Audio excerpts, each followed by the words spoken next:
Welcome to the Choose You Now podcast. I'm your host, Juliana Hever. Here we are back on our Q&A for the month of March, and I am ready to say hello to my amazing producers, Sanford and Adam. Hello.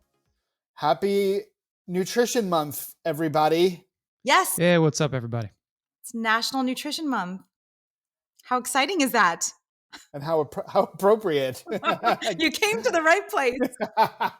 Yes, you Well, why? did. Are people interested in nutrition? just a tad. Yeah. I think everybody listening right now is somewhat interested in their nutrition. And at least everyone talking here is interested in nutrition. Exactly. Do you want to get started? Did you want to say anything else, Juliana, before we get started? No, bring on the nutrition questions, please, Sanford. Here we go. So as usual, folks, if I butcher your name, please accept my apologies in advance. Our first question is from Instagram at Laura Jean NENC. That's the name. I'm sticking to it. They want to know, is carbonated water or seltzer bad for you? I love this question because I am dying to know this answer as well. My simple answer is no, it's not. I eat it, drink it. Sorry, I don't eat it. I drink it every single day. And you want to look at what you're getting it from. So I have one of those machines that just add the carbon dioxide to my water, and it's easy and fabulous and pure water with bubbles in it. But there are some products on the marketplace that you want to be careful of, the ones that have any kind of artificial sweeteners or just added flavors and sweeteners, stuff like that. Just read the labels carefully. Definitely want to avoid the artificial sweeteners, as you've heard me say here many times. And but it's great. It's a great way to get more water into your world. Adam, do you drink seltzer? Yeah, I do. I don't drink I tell you what is not great, actually.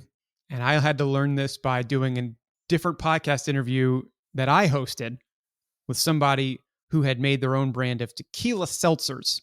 Ooh. Okay, so well, I mean, in a high enough quantity, those aren't good either. But I had got into a very interesting conversation about how the term natural flavors is not regulated.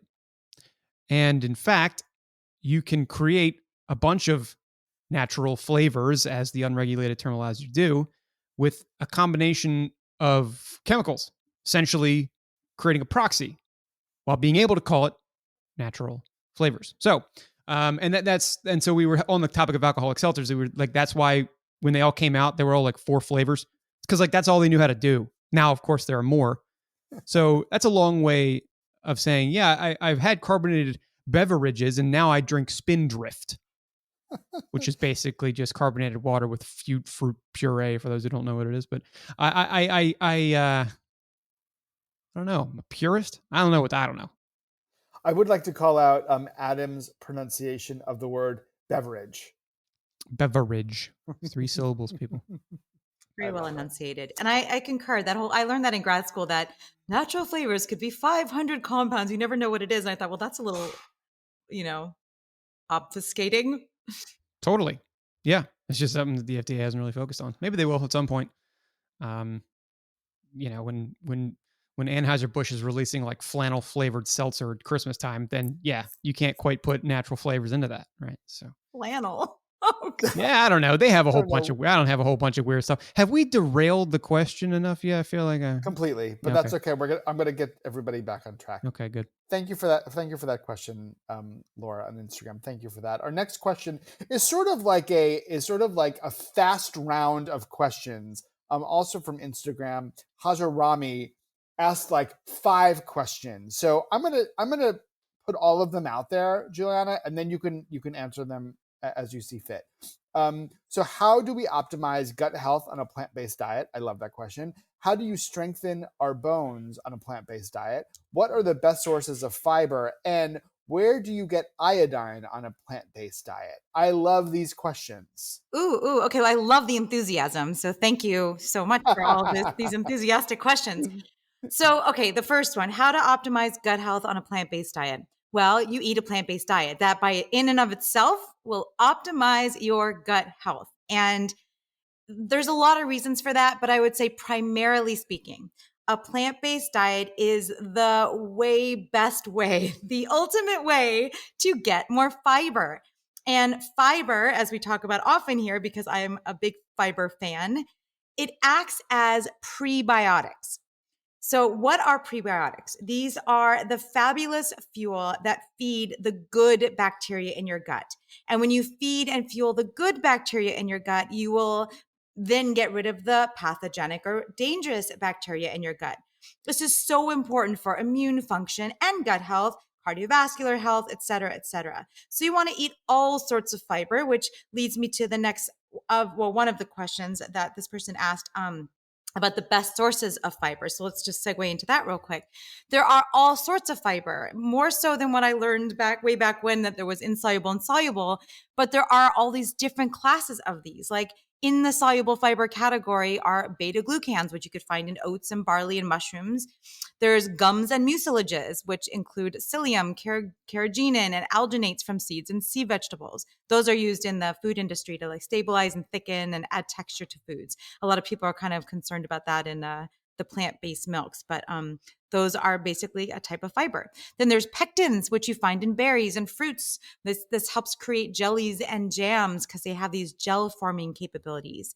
Then there are these fun things called resistant starches. And you find these in kind of odd places, like bananas that are not so ripe. So those of you that like the greener banana, like me, I like the greener banana. Do you guys like the greener banana or the brown freckly bananas? No, I gotta wait until the taste comes in. I'm kidding. Well, I'm that means you roasting like you on them that. sweeter because that's Sweeter, right? Because it's more sugar content in them at that point, right? Once they've ripened up. Yep. Yep. What about you, And Sanford? I don't like bananas. They make me nauseous. Oh, okay. You know what? But you know what bananas are really. You know what bananas are really bad with? Seltzer water. A horrible combination, folks. Wait a Don't try second. it. We're derailing. We need to get I'm sorry. back on Yeah, there track. we go. Juliana, back to you. All right. Sorry, and I almost just spit out my tea. Thank you so much, Adam, for that. Never take a sip of anything when someone's about to tell a joke. Okay, that's a lesson I need to practice. All right, then there's the other places that you can get resistant starch include legumes, which is always so fun to say, legumes. You know, the lentils, beans, peas, soy foods. Hummus should be a food group.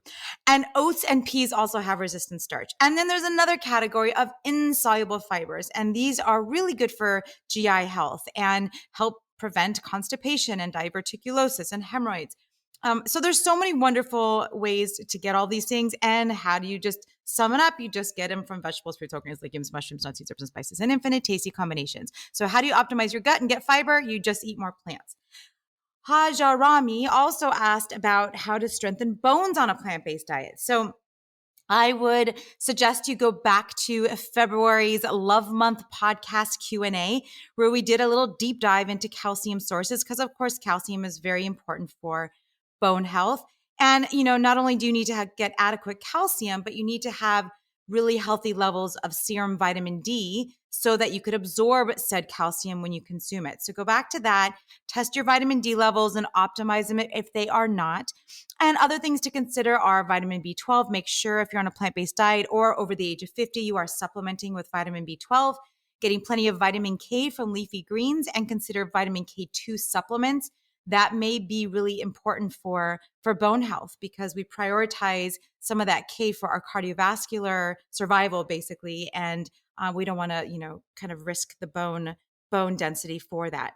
And the most important way to strengthen bones, no matter what your diet is to get adequate resistance exercise. You want to make sure that you are putting stress on those bones so that they stay, you know, they're working. It's like use it or lose it. It's just as important with bones as it is with muscles. So it's really, really important to do full body exercises, you know, walking, anything that has impact. So walking, running, jumping, you know, jumping on the rebounder. Skipping is a fun way to work on your bones.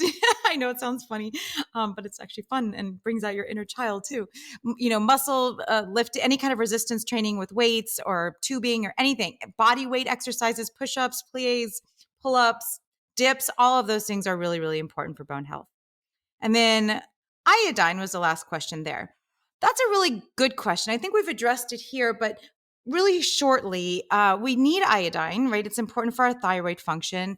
And because people never really got a lot of iodine, we iodized salt way back when, I think in the 50s or 60s originally. I don't remember that. Don't quote me on that. But what's happened in late is that a lot of people don't consume iodized salt. So we're either avoiding it because of hypertension or salt sensitivity, and then we're not getting the 150 micrograms a day that adults need from iodine. So you can choose to use iodized salt. You only need a little pinch here and there to get enough. You could use sea vegetables. That's another good source of iodine. Or you can consider supplementing if those are not something that you want to kind of indulge in. That was awesome. Thank you so much. And Hazarami, thank you so much for the round robin of questions. Honestly, I think that's great. And Juliana, thanks as always for providing such good answers. We're going to move on. Next question is from Instagram. Anne Mech. That's you said it. Anne Mech. These are good questions today because I actually really love this question too. Juliana, what are your thoughts on soy milk versus almond or oat milk? I love that there are a wall of plant milks now available. I remember when we had the choice of rice milk or soy milk, and neither of them tasted so good. And now there are like infinite options. And so it's really fun. And we get to play with this because they are all, different a little bit, different culinarily speaking, different nutritionally speaking, and different preferential speaking. So you get to have all of these different options and choose your own adventure, if you will. And I'll just point out a few different things that are the little nuances here. So specifically about soy milk. Soy milk is great because it's got those omega-3 fatty acids, like a great segue to that. It also has great, essential amino acids, and it's really nice and creamy, and it does really well in certain recipes. And almond milk is not the most nutritionally dense of all of them, and it tends to be a little watery. It tends to be a little bit more neutral. So sometimes that works better in a certain recipe if you prefer that. Oat milk tends to be a little grainier and a little bit more new on the plant-based milk spectrum. A lot of people love them in a latte. I'm not big on oat milk. I just haven't experimented too much with it. I happen to be really into cashew milk these days. Like I'm kind of obsessed with cashew milk because it's so neutral and so creamy and so delicious. My overall thoughts on plant milks, generally speaking, is make sure you're getting unsweetened because they could be packed with sugars. And if you're buying it rather than making it at home, which most people do, I mean, I totally buy it, but you could save money and you can make them very extra pure if you do it at home. But if you buy them in the store, it's a way to get your calcium, vitamin D, and B12. It's usually fortified with all of those things. Just like dairy milk is fortified with D and all that. So that's a good thing to consider too. So read the labels, make sure that it's as few ingredients as possible, or try making them at home. It's actually really super simple. You get a nut bag where you could actually blend up almonds and water and just puree out or just squeeze it through that bag and get rid of the fiber, and you have a delicious almond milk. You could do that with oats too. You can make soy milk. There's all these great kind of devices out there. So you can make your own. And sometimes they taste even better when you make them fresh. One thing I've noticed too, I live in New York City, and there's a lot more ads everywhere for for milk alternatives, which is really interesting to me. Like it's become mainstream, and there are, like you said, a lot of choices. And as someone who is lactose intolerant, I love these choices. So that's terrific. Thank you for that. Next question. Here we go. I happen to love this Instagram handle. Grady loves veggies. Grady, nicely done. Grady wants to know, Juliana, what are your thoughts on a 24 to 48 hour water only fasting? Are there benefits? Are there negatives? What do you think about that? Such a great question. Grady loves veggies. And yes, I love your handle as well. I love veggies too. You are my people.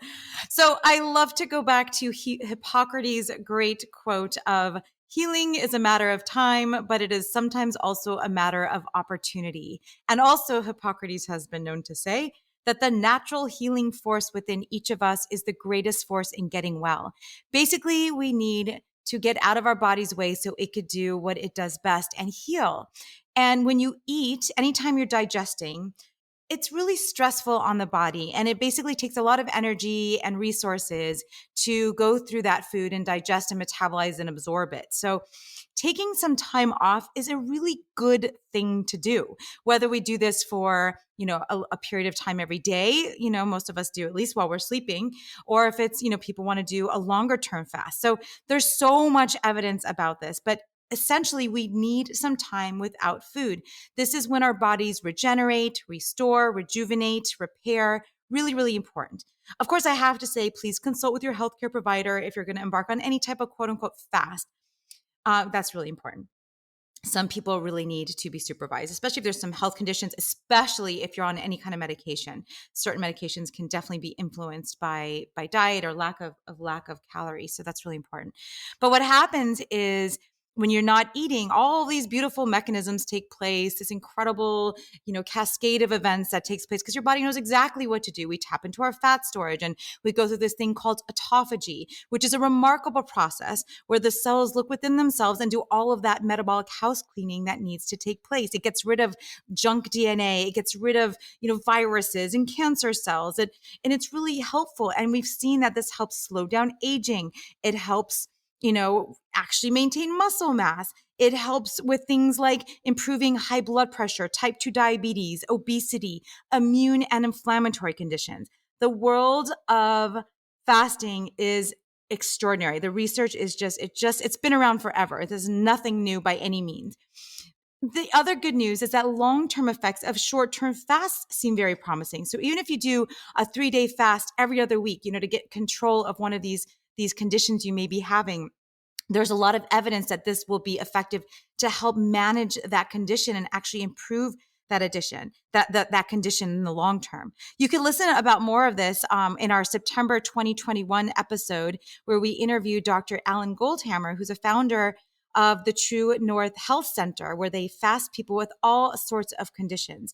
But I'll tell you this, one way to implement fasting, and fasting really is considered more than 3 to 5 days. A lot of us, anyone could go 3 days without food and be completely fine and actually do really well. Again, please see your healthcare professional. But generally speaking, a lot of people can be very fine for 3 days without any food. But if you're going to go more than 3 to 5 days, you will probably need to be supervised. But the one thing you can do to gain all of these advantages in the least challenging, the least disruptive way is with the practice that I highly recommend and practice myself. And that is time-restricted eating or time-restricted feeding. So basically, it's limiting the window that you're in the fed state. So I eat once or twice a day. I keep my fed window to no more than 6 hours a day, meaning I'm in a fasted state between 18 and 23 hours a day. And it's just that's a way to give my body a break from digestion and metabolism. Or not metabolism, you're always metabolizing, but digestion and absorption. And it's been something I've gotten used to over time with practice. And I feel really good when I eat that way. So, it's a great way to do it. It's really easy and it's not like overwhelming as a 5-day water only fast would be. But there's just many ways to look at this. And I highly recommend you dig deeper into this because I think it's an extraordinary, powerful tool in our armamentarium towards optimal health. I love that. That is not the answer that I thought you were going to give. Nicely done. Thank you, Grady Loves Veggies. Please send us more questions because I'd love to say your name again. Our next question is from Facebook. Bill on Facebook wants to know, how do I eat a plant-based diet since I'm on warfarin and have to avoid vitamin K? This is an important question. Thank you, Bill, for asking this. So warfarin, aka Coumadin, is a drug used as a blood thinner. Vitamin K is a vitamin that helps your blood clot. And therein lies a conundrum.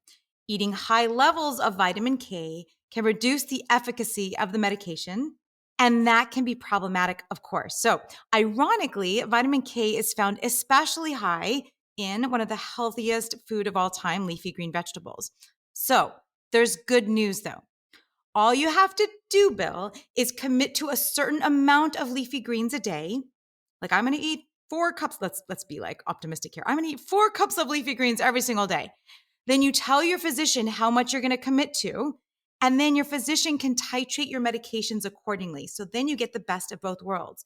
In fact, sometimes you could actually improve the condition that's leading you to need your warfarin so much by eating a plant-based diet that maybe you could even, reduce your medication overall long term. So this is a really worthwhile venture that I recommend you pursue.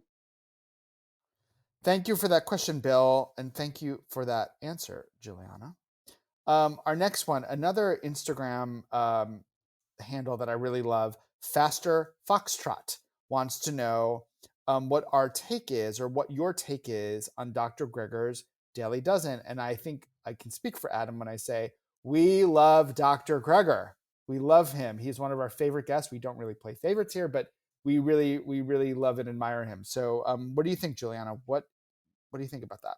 Yes, I too love Dr. Michael Greger, and he is a dear friend. We agree on everything. Every time we've done like doctor dietitian panels, we've done so many things together, and we always agree on everything. So his Daily Dozen is fabulous. I have my 6 daily threes, and they're all, of course, in alignment. So everything we say is on the same page. So, yep, Dr. Greger's Daily Dozen. Basically, it's beans, berries, other fruits, cruciferous vegetables, greens, other vegetables, flax seeds, nuts, spices, whole grains, beverages, and exercise. And very similar to my 6 daily threes. And all of these are very health promoting, and I highly recommend them. But do any of them use seltzer for Adam? Yep. Beverages, probably. Here we go. So thank you for that, Faster Foxtrot. Again, please feel free to send us more questions so I can say your name again.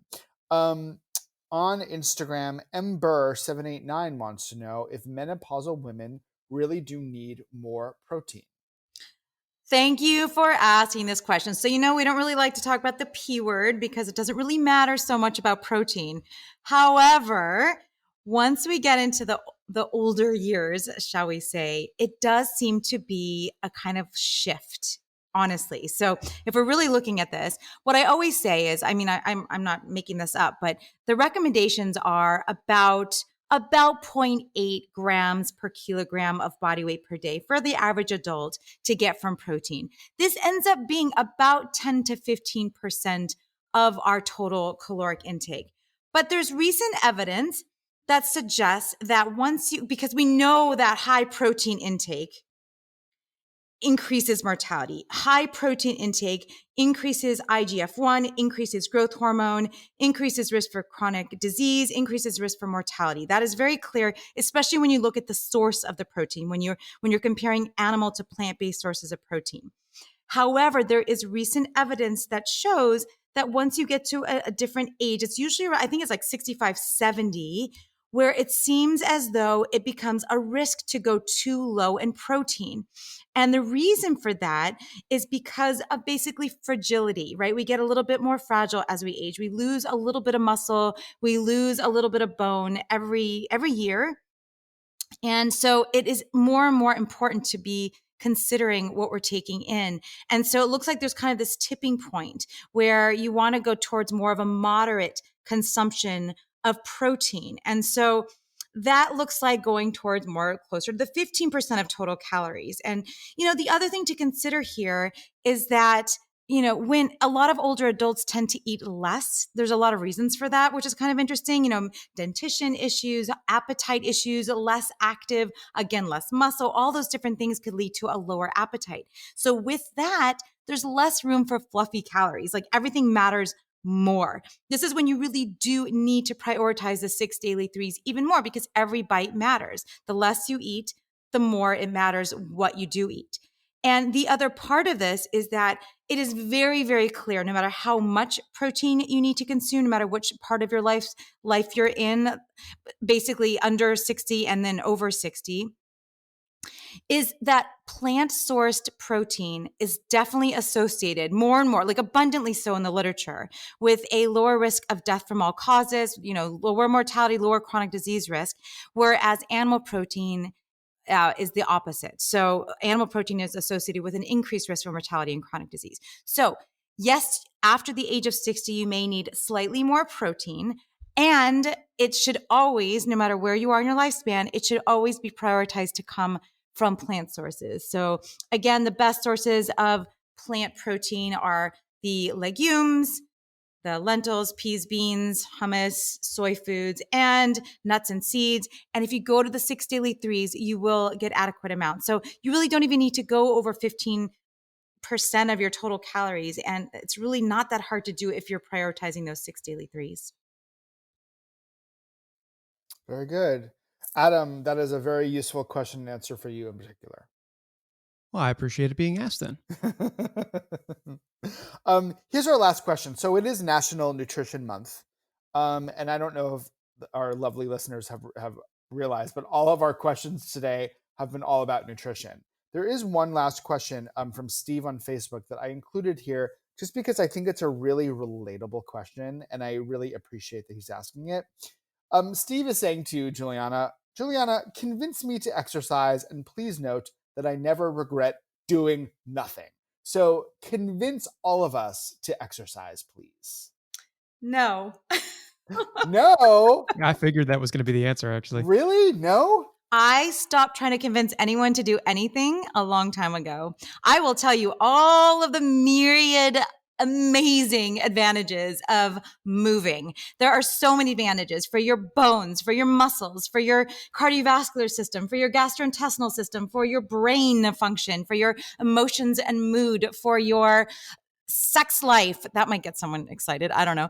There's a million and one reasons to exercise, and there's no reasons not to unless you're injured. But there's still other ways to exercise, no matter what your injury is. Most of the time, if you want to stay active and alive and clear and energetic, you need to move. It's move it or lose it. But I'm not going to try to convince you. So it's up to you. What I always say to Sanford, and Sanford, I saw this on our Facebook, like we had a memory together that popped up last week that made me think of you because we always talk about this. We've been saying this for what now? It's been like 12 years where you love that I say, and now you say it too.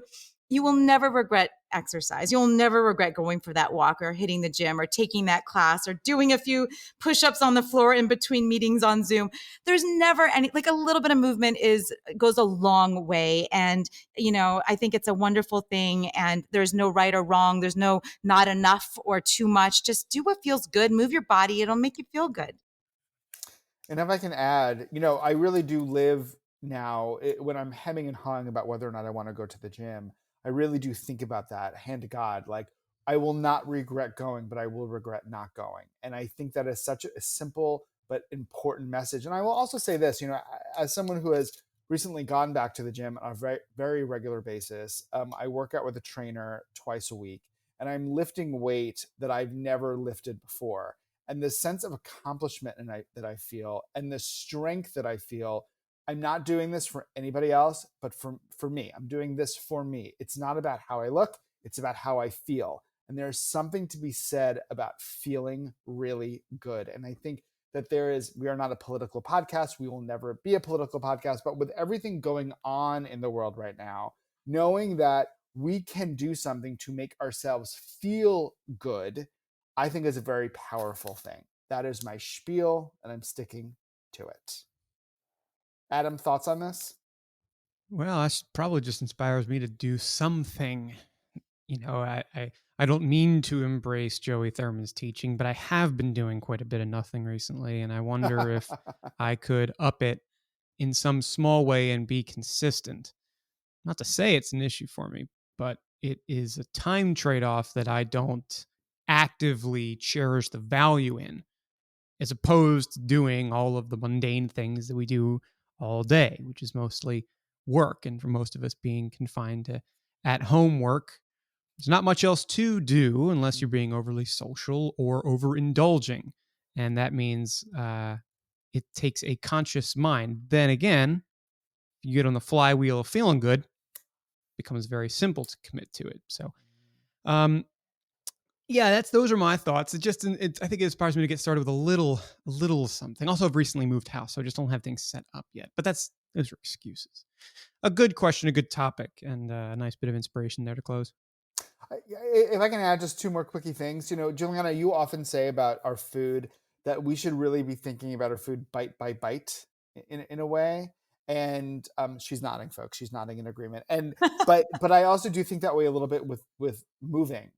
Have you moved today? And Adam, I'm the same way. Like, I love to sit. I love to do nothing. I also have a new dog. And so we are forced to get up every day and go outside at 7 a.m. every day. And I will tell you that while it is still a little difficult in that we get home and all I want to do is go back to bed for a little bit, and sometimes I do, I love being forced to wake up and to get out. And so that has actually helped me because we play with him outside, and we'll come home from a walk and my shirt is dripping. I'm dripping, and I kind of like that. But I've learned to love movement, and I've also learned in my old age, I'm not that old, but I've also learned that movement comes in different, you can move in different ways, and you don't have to go to the gym every day. You can just take a nice long walk. I mean, you say that all the time. So anyway, I think that's a nice little end to our National Nutrition Month Q&A. I do too. Thanks, guys. Yeah, just move a little more. Eat a little more nutritionally dense foods. Yeah. Yeah. And have a cookie once in a while. Yes, thank you so much, producers Adam and Sanford. It's always a good time with you guys. And if you are inspired and enjoy the Choose You Now podcast, become a member of our Patreon page, patreon.com/chooseyounow. That's patreon.com/chooseyounow to have access to exclusive content, including today's special answer on omega-3 fatty acids. Please subscribe to the show, rate and review us on iTunes, and send us an email with questions and comments at chooseyounowpodcast@gmail.com.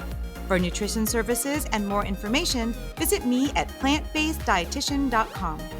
I invite you to choose yourself now, and I'm signing off with lots of leafy green love.